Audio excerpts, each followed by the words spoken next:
Mini episode 651 of the FDH Lounge is brought to you by Sportsology, delivering unconventional columns and webcasts about sports, TV, music, movies, and more. Follow them on the web at sportsology.com. The FDH Lounge. You want to schedule your life around it.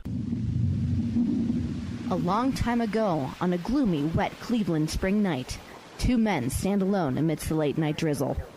Their voices echo across the vacant station parking lot as they debate the merits of the great American radio show that have been missing for far too long. On that night, an idea was born. That idea became the FDH Lounge.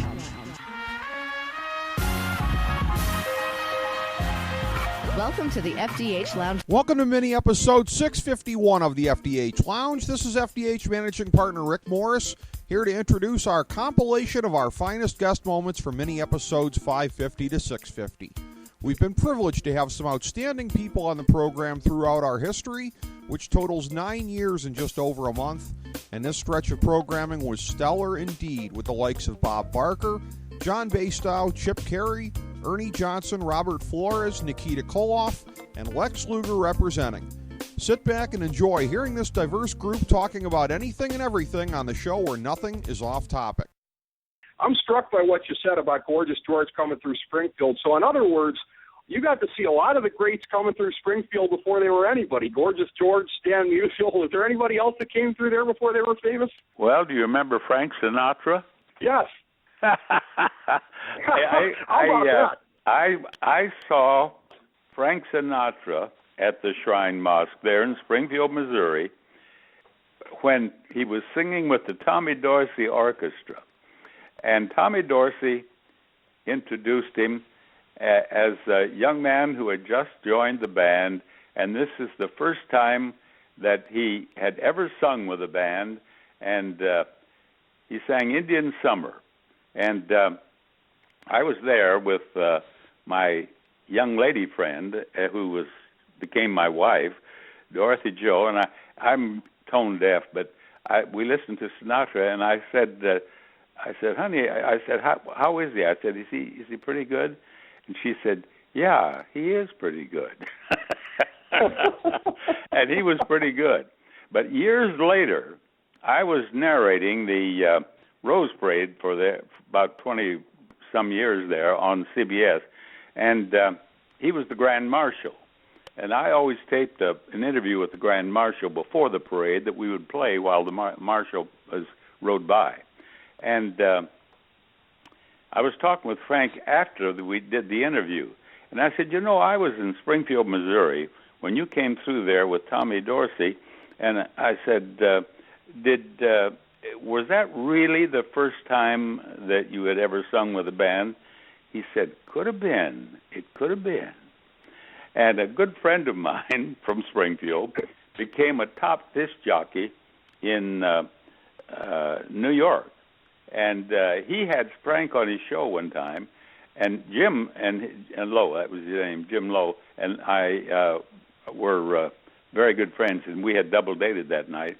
And Jim said, I was in Springfield when you came through, the same thing. And Sinatra said, it could have been. It could have been. And if it was Joplin, Missouri, or wherever the band went next, and he said that same thing. I bet he said it could have been to everybody because he didn't want to disillusion them. I thought it was kind of him. The red carpet, and of course, outside of Heidi Klum doing the Big Bird thing there with her outfit, there wasn't a whole lot going on, it seemed like. I was reading some stuff that indicated, with the heat, whatever, and I'm thinking, is that really going to stop anybody on such a big night? I was going to go out there and try to steal the show, but it's too hot and I don't want to sweat. So what do you attribute that to? Is it just sort of this moment in fashion where there wasn't as much popping, or, why do you think the red carpet wasn't as much of a blowaway as it is some years? I definitely will agree with you that as far as red carpets go, this one was definitely flatter than others. You're always going to have the Emmys be a little bit flatter than the MTV Awards. You're never going to have the water cooler talk about red carpet like you are going to have after the MTV VMAs, the movie awards, and even the Grammys to some extent, because there's just so much more flair and there's so much more personality. But you do have a little bit more risks being taken in the Emmys than I think were done this year. I don't know if it's the heat or anything. I mean, I think there were no super standouts in the sense that I don't think anybody was so amazing and jaw-dropping that you're out of the ordinary of what they normally are. I mean, obviously, Sofia Vergara always looks stunning in what she wears, but you begin to expect it. So the bar is high to begin with. But I don't think anybody, far exceeded the bar so much that people were talking about it at the water cooler afterwards today. And nobody went so much out on a risk that it was, to the point that it was going to be talked about either. So in that case, it was sort of midwin. There weren't any, huge, failures, and there weren't any enormous successes that you just, couldn't stop talking about. It was more so the awards. I think the set, personally, was one of the best it's ever been. I like that futuristic set. I thought it was really cool, and, it looked very, very expensive. I mean, more so than I think some other Emmy sets have done in the past. They have a tremendous payroll. Some of it is being used inefficiently as far as paying players who are not there, like Matt Kemp. It's a temporary situation for a year or so where they're having to do this kind of stuff. But if you look back, of course, at the teams that made the NLCS in 08 and 09, that was powered by a great run at AA Jacksonville, I think about circa 2005 or so, that great crop of players that was coming through there at that point in time. So is there real reason for the rest of baseball to shudder as I sort of draw the parallel of Theo Epstein in Boston here with Friedman in L.A., because one would think, at least on the surface, imagine what the Dodgers can do when their payroll is not so inefficient as it is now. It seemed like that would be a very, very scary thought for the rest of baseball. Yeah, but it's funny. People talk about that with the Yankees in the 90s when they and the Braves were locked up in all the playoff races. It's, the Yankees, all they do is go out and buy their players. Well, if you think about the core of the Yankees, Jorge Posada, homegrown Yankee. Tino Martinez, no, he was acquired. Bernie Williams, homegrown Yankee. Mariano Rivera, homegrown Yankee. Andy Pettitte, homegrown Yankee. So the core of the Yankees team was farm system guys, and those players were supplemented either via free agency or trade. Let's look at the Dodgers. Very similar. Jock Peterson, homegrown Dodger. Yasiel Puig, homegrown Dodger. Clayton Kershaw, homegrown Dodger. Kenley Jansen, homegrown Dodger.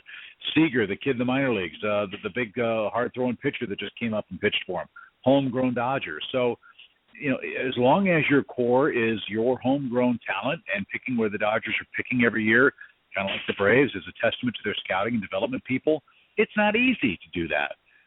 They've drafted and developed very, very well, and the players that they don't think can fit in with them, they've used to trade away to get what they wanted, a.k.a. Hector Oliveira, who was traded to the Braves for Alex Wood and Jim Johnson and Luis Avilan. That's what farm systems do, but you have to have talent. The homegrown talent is what drives all of it, irrespective of how much money your franchise has or can spend. And for years, the Dodgers have been one of the best in baseball and probably still are at drafting and developing and signing players in the U.S. and internationally and getting them to the major leagues. And that's a huge, huge benefit, a huge tip of the cap. And you're right, when they weed out some of these bigger term contracts that they took on when they went for it, the Dodgers truly will be a monster out in the National League West. How much stuff comes easily in terms of building the chemistry that you guys have had for the show on TNT and also on NBA TV? How much of it has kind of come natural? How much of it comes from outside the studio kind of bonding? I think that's something people would be curious about, because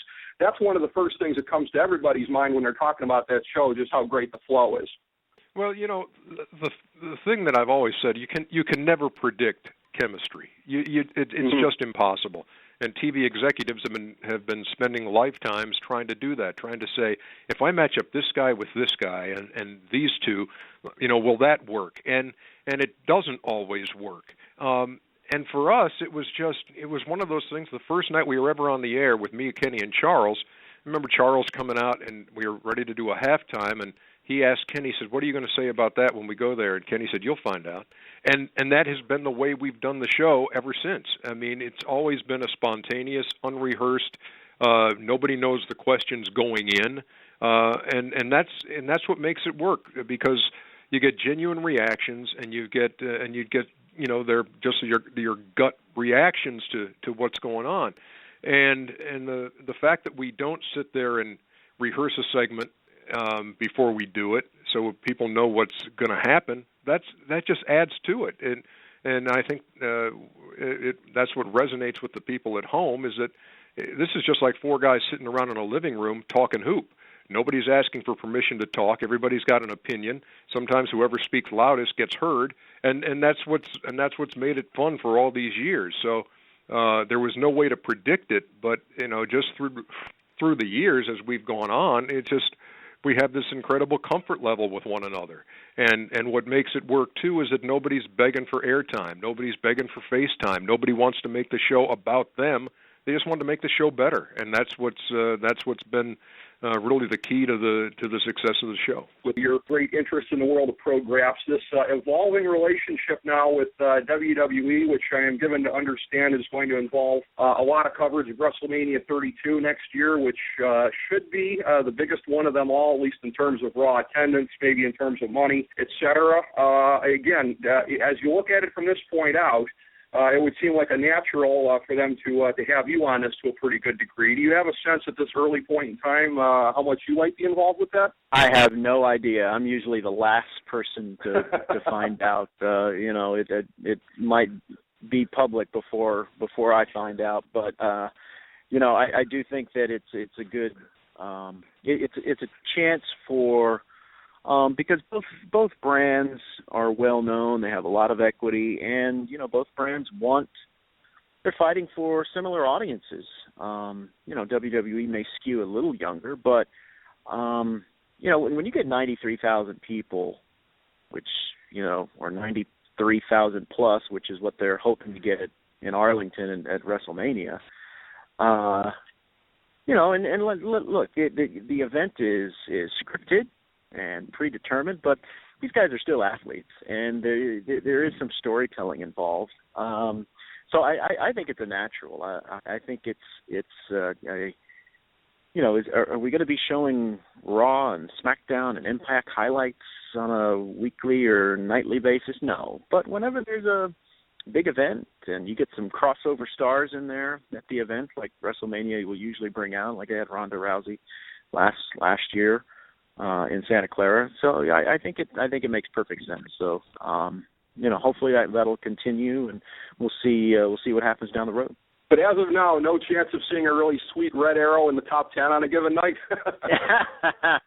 I hope so. I would love for that. Now that would be definitely fun to have there in the top 10. But like I said, whenever there's big time events and you can kind of be a part of it and just showcase your brand to a whole bunch of people gathering in one place, I think it helps, and it also helps WWE as well. Nikita, thoughts of this man who was a friend of yours, who was a mentor, somebody who was the boss, the booker that whole time there in Crockett, and the booker when you came back in '91.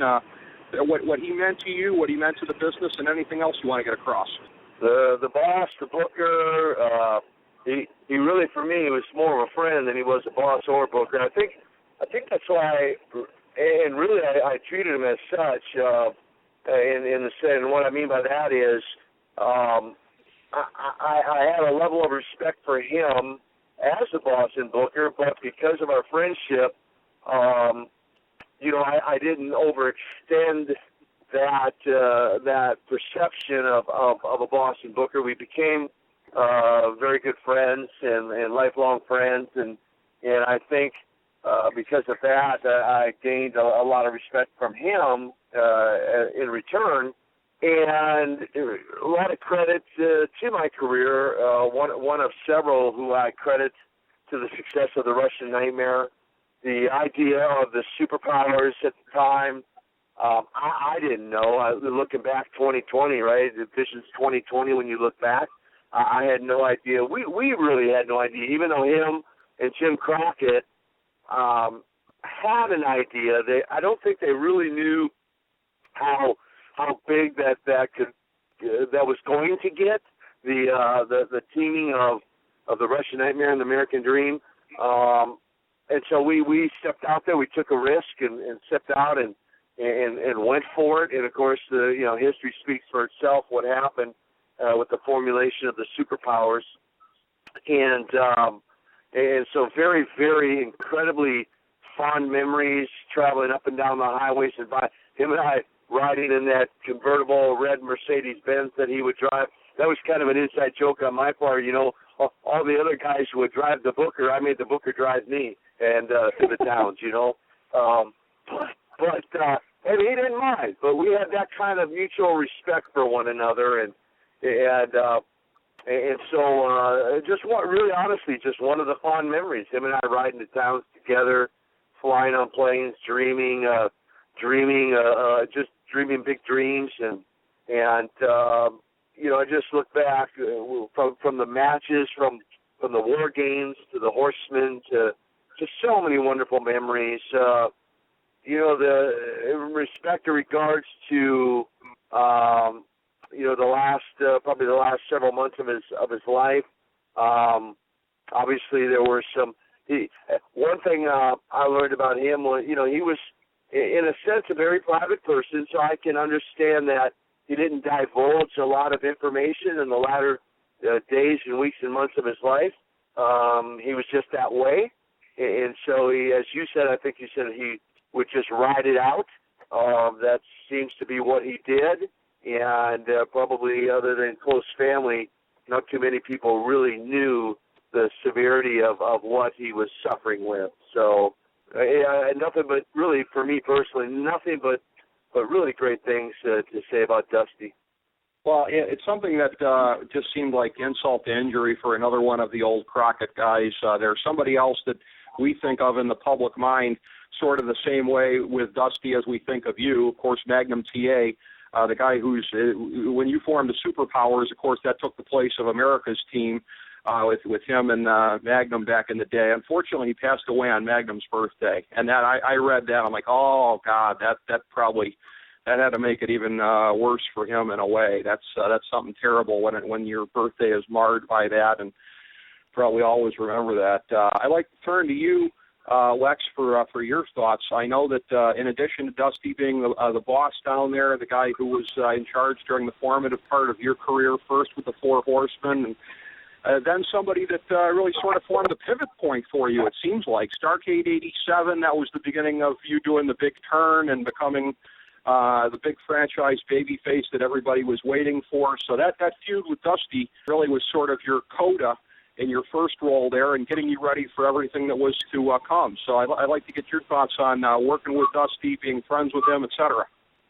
In the ring, just charismatic, iconic figure. Incredible the people have come to me the last few number of days since his passing and told me the fond memories they've had of him and how much they enjoyed watching him. His personality, one of the best interviewers ever in our business, without a doubt. The plumber's son, the whole, just amazing. His crossed all racial lines. Just an amazing performer in the ring. Utmost respect for that. He also was very instrumental in the foundational days, weeks and years of my career. He was instrumental in bringing me in, pairing me with the Four Horsemen, saw a vision for my career, came up with my finished backbreaker, which became known as the Torture Rack. My nickname, the Total Package, was mainly something he came up with right before I went out for my first interview on TBS back in the old days. My first came in there. So he had a profound positive effect on launching. And as far as outside of all that, a real visionary kind of guy, had a real psyche into the mind of the wrestling fan. One of the reasons he was always what you call a boss or what we call a booker. And Cab just had some incredible ideas he'd come up with, not only like for wrestling, but for things outside of the wrestling world, and his love for the outdoors and the mountains, and his big, what was that full-length coat he had? Was it a mink coat he had, or what was that, Nikita, he wore? It was... It was a full-length mink coat. Yeah, I mean, that's the flamboyance. He's a guy who could pull that off. And it just his personality is bigger than life. He could wear stuff like that, fashion-wise, and just a lot of, as I'm speaking, just a lot of incredible memories of Dusty from all those aspects. Great guy. As we bring the show to a close, we would like to extend our deepest gratitude to NBC, CBS, ABC, Fox, all Clear Channel affiliates, TNT, TBS, USA, UPN, Deadspin.com, YouTube.com, YTMND.com, MySpace.com, various blogs, Fox News, CNN, CNBC, MSNBC, IamBoard.com, Billboard.com, Google.com, ESPN, ESPN2, ESPN News, ESPN Classic, NBA TV, NFL Network, Sports Time Ohio, Athlon Magazine, Comedy Central, Cartoon Network, The Boomerang Channel, QVC, BET, The Spice Channel, Steno Notebooks, Manwich, Papermate Office Supplies, waitresses, strippers, bartenders, garbage men, janitors, microwave popcorn, the writers of The Office, Scrubs, Entourage, My Name is Earl, Oz, Metalocalypse and the Boondocks, Aquafina, and the Periodic Table of Elements.